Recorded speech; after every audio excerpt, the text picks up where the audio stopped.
การนิมนต์ទៅបិណ្ឌបាតនេះមិនមែនជាអ្នកសុំទានទេព្រះសង្ឃដែលនិមន្តបិណ្ឌបាតនេះមិនមែនជាជនសុំស្មូមជាចកដើរសុំទានតាមច្រកផ្ទះគេទេជាការនិមន្តទៅទទួលចង្ហាន់របស់ពុទ្ធបរិស័ទដោយសទ្ធាមិនមែនដោយការបង្ខិតបង្ខំឬក៏មិនមែនដោយល្បិចកិច្ចកលណាមួយដែលដើម្បីនឹងធ្វើឲ្យពុទ្ធបរិស័ទថ្វាយចង្ហាន់របស់អស់ទាំងនោះមកខ្លួនទេភិក្ខុព្រះសម្មាសម្ពុទ្ធជាម្ចាស់បានបញ្ញត្តិច្បាស់ណាស់ថាភិក្ខុនេះអាចសុំរបស់អ្នកដទៃបានលុះត្រាតែអ្នកដទៃនឹងអនុញ្ញាតពាក្យថាអនុញ្ញាតលោកប្រើពាក្យថាបវារណាមានន័យថាប្រគល់សិទ្ធឲ្យសុំឧទាហរណ៍ដូចថាមានញោមម្នាក់ឈ្មោះកគាត់ថាគាត់ក៏ជាថ្លាជាមួយភិក្ខុមួយអង្គឈ្មោះខពនាមខលោកគាត់ថាខ្ញុំសូមខ្ញុំប្រកាសណាសូមបវរណាចំពោះលោកម្ចាស់ចង្ហាន់លោកម្ចាស់ត្រូវការអីខ្ញុំកណានឹងថ្វាយទៅតាមការបិណ្ឌបាតលុះត្រាតែមានអ្នកបកគលខ្លួនឲ្យសុំអញ្ចឹងគេហៅថាពាក្យបវរណាបានអាចសុំទៅគ្មានទោសតែបើនិមន្តទៅបិណ្ឌបាតនេះគឺនិមន្តទៅដោយទៅប្រមូលចង្ហាន់ទៅទទួលចង្ហាន់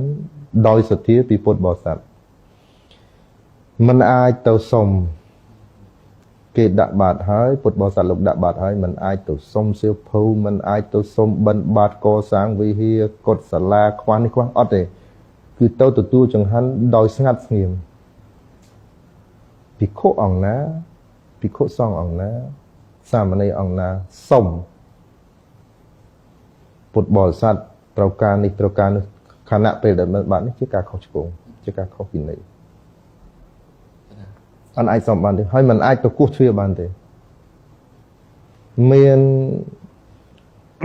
គេហៅអកោចរដ្ឋឋានមានតែកន្លែងដែលមិនគួរទៅហ្នឹង6កន្លែងជាពិសេសដូចជាកន្លែងគេលក់ស្រាលក់អីអត់មានទៅបិណ្ឌបាតទេ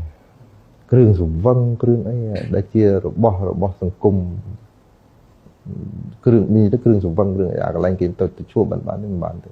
មិនឲ្យព្រះលោកឲ្យទៅទេហើយកន្លែងយើងចំទៅដូចជាកន្លែងគេរស់ស៊ីផ្លូវភេទអីមិនឲ្យទៅបិណ្ឌបាតទេអញ្ចឹងមានកន្លែង6កន្លែងដែលស្មារតីទៅ2ហ្នឹងទេដែលមិនត្រូវទៅបិណ្ឌបាតគឺបិណ្ឌនេះគឺបិណ្ឌមិនមែនបិណ្ឌបង្ខំទេបិណ្ឌដោយសទ្ធាហើយបើឧទាហរណ៍បើលោកគ្រូអាត្មាបង្រៀនចេះទៀតកាលនៅលោកគ្រូព្រះឧបជាលោកថាបើយើងនិមន្តដើរកាត់មុខផ្ទះគេបើសិនជាឃើញអាការៈរបស់អ្នកផ្ទះនឹងមិនទំនងជាអ្នកជ្រះថ្លាទេក៏អត់ឲ្យឈប់ដែរហើយការទទួលចង្ហាន់នេះគឺទទួលដោយការអារាធនានិមន្តអត់មានទៅឈប់ឲ្យទៅគោះទ្វារប្រាប់គេដាក់បាតទេអានឹងមិនមែនសទ្ធាទេអានឹងមិនមែនការទទួលចង្ហាន់ប្រកបដោយសទ្ធាទេវាទៅជាការសុំទានដែរហ្នឹងអញ្ចឹងយើងភិក្ខុសង្ឃដែលនិមន្តទៅបិណ្ឌបាតនេះមានតម្លៃលើសពីស្មូមជាចកជាការទទួលចង្ហាន់ប្រកបដោយសទ្ធាពាក្យហ្នឹងច្បាស់ណាស់ប្រកបដោយសទ្ធាអញ្ចឹងការអាត្មាបញ្ជាក់ឡើងវិញនិមន្តបិណ្ឌបាតឲ្យសុំរបស់គេសុំអីលើសពីចង្ហាន់បិណ្ឌបាតសុំអីក៏ដោយឲ្យតែលើសពីអ្វីដែលគេអាចថ្វាយគេអាចប្រគេនបានគឺរបស់នឹងខុសទាំងអស់បើសិនជាញាតិញោមហ្នឹងមិនបវរណាមានន័យថាមិនប្រគល់សិទ្ធឲ្យសុំទេហើយជារួមអ្នកដែលមានបវរណា